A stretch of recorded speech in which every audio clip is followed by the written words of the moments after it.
Meta wieħed jara ż-żidiet li tħabbru fil-budget, il-maġġoranza tal-anzjani se jgawdu minn żieda ta' bejn 10 u 15 ewro fil-ġimgħa.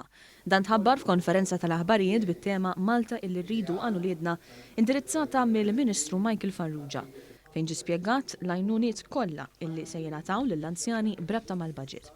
Il-Ministru Farrugia spjega kif il-Gvern ta' priorità lill-anzjani fil-komunità u anke residenzi b'miżuri fil-budget. Dwar l-anzjani fir-residenza St. Vincent de Paul semma li dal-waqt se jinħarġu l-kuntratti għal CT scan ġdida, kif ukoll taqsima ta' occupational therapy u klinika tal-outpatients. Żied jgħid li St. Vincent de Paul se jara wkoll ġnien speċjalizzat għal pazjenti bid-dimensja u anki infrastruttura neċessarja biex il-flotta tal-vetturi tar-residenza tinqaleb għal waħda elettrika. Minkejja dawn l-investimenti, il-Ministru sostna li l-Gvern se jaħdem biex aktar anzjani jibqgħu jgħixu fil-komunità.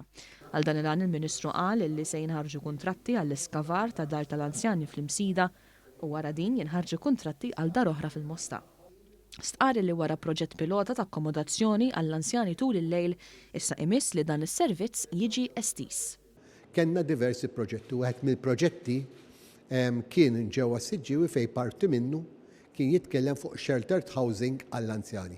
Għall-anzjani li m'għandhom bżonn jidħlu f'residenza għax kapaċi jieħdu ħsieb tagħhom infushom.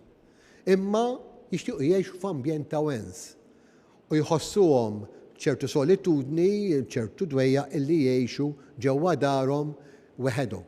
Intqal kif iż-żieda fil-pensjonijiet se tgħin ukoll biex l-anzjani fil-komunità jgħixu iktar komdi u indipendenti. Il-Ministru Michael Farrugia qal ukoll li f'pajjiżna hemm madwar 100,000 anzjan u anzjana illi jgħixu fil-komunità.